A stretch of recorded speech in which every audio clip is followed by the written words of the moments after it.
அனைவருக்கும் வணக்கம். கடைசியாக நம்ம பார்த்திங்கன்னா ரிஷப ராசியினுடைய அசுபர் மற்றும் சுபரை நம்ம பார்த்தோம். இப்போ நம்ம பார்க்க போகிற ராசி, அதாவது லக்னம் எடுத்துக்கிட்டோம் அப்படின்னா மிதுன லக்னத்தினுடைய சுபர் மற்றும் அசுபர்கள் யாருன்னு நம்ம தெரிஞ்சுப்போம். அதுக்கு முன்னாடி சேனலை சப்ஸ்கிரைப் பண்ணாதவங்க சப்ஸ்கிரைப் பண்ணுங்கள்.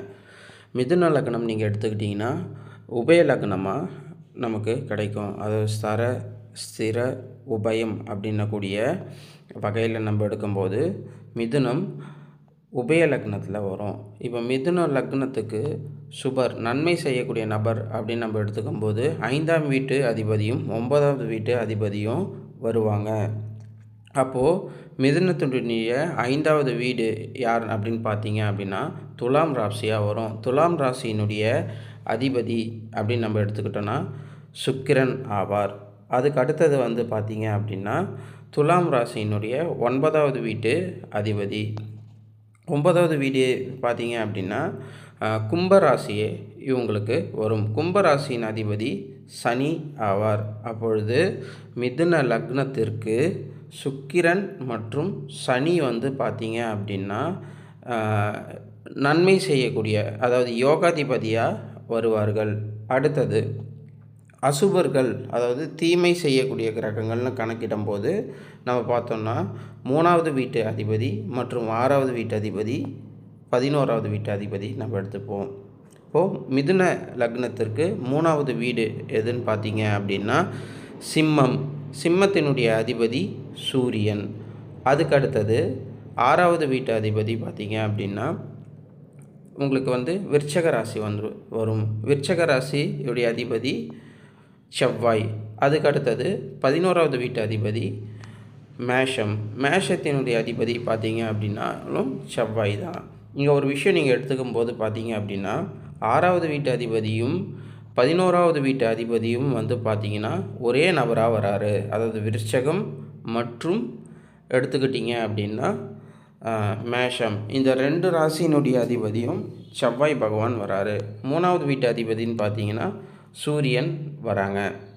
இப்போ இந்த லக்னத்துக்கு உபய லக்னத்துக்கு இயல்பாகவே பார்த்தீங்க அப்படின்னா ஒரு நன்மையும் இருக்குது, அதே சமயத்தில் தீமையும் இருக்குது.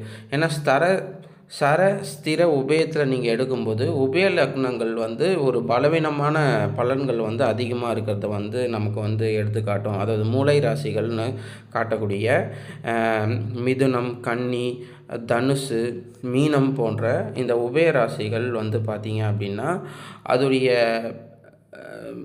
மாரகாதிபதி பாதகாதிபதியும் 7வது வீட்டு அதிபதி சப்தமஸ்தான அதிபதிகளே வர்றதுனால அதில் சில பலவீனங்களும் இருக்குது, அதே போல் பலமும் இருக்குது. என்ன அப்படின்னு பார்த்தீங்கன்னா உபய லக்னத்தில் ஒருத்தர் பிறந்தாங்க அப்படின்னா அவங்க வீடு கட்டியே தீர்வார்கள்ன்றது ஜோதிட சாஸ்திரத்தினுடைய நியதி. அப்படி வீடு கட்டக்கூடிய சூழ்நிலை இல்லாதவர்களுடைய நபர் தந்தையோ தாய் தந்தையருக்கு குழந்தை உபய லக்னத்தில் ஒரு குழந்தை பிறந்தது அப்படின்னா, உபய லக்னம்னா நான் இப்போ சொல்லக்கூடிய லக்னங்களில் குழந்தை பிறந்தது அப்படின்னா கண்டிப்பாக அவங்க ஏதோ ஒரு விதத்தில் சொந்த வீடை அடைவாங்க அப்படின்றது ஒரு சூக்ஷ்ம தகவலாக நான் இதில் குறிப்பிடுறேன்.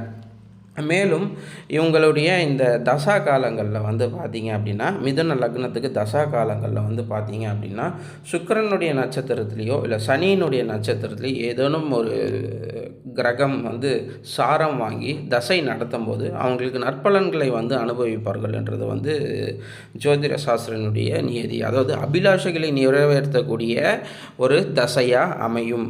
அதே போல் பார்த்தீங்க அப்படின்னா சூரியன் செவ்வாயுடைய நட்சத்திரத்திலேயோ இல்லைனா இந்த கிரகங்களுடையோ யோகம் செய்யக்கூடிய கிரகங்கள் இருந்ததுன்னா அதோடைய தன்மை பாதிக்கப்படும்ன்றது ஒரு சூக்ஷ்மமான தகவல்.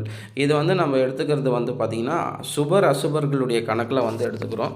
மிச்சம் வரக்கூடிய காலகட்டங்களில் நம்ம இதை இன்னும் கொஞ்சம் நம்ம தெளிவாக பார்ப்போம். அடுத்தது சரஸ்திர உபயம் இருக்குது, கேந்திராதிபத்தியம், இந்த இதெல்லாம் நிறைய விஷயங்கள்லாம் இருக்குது. சேனலை சப்ஸ்கிரைப் பண்ணாதுங்க, சப்ஸ்கிரைப் பண்ணுங்கள். அடுத்த ராசியில் நம்ம சந்திப்போம். நன்றி, வணக்கம்.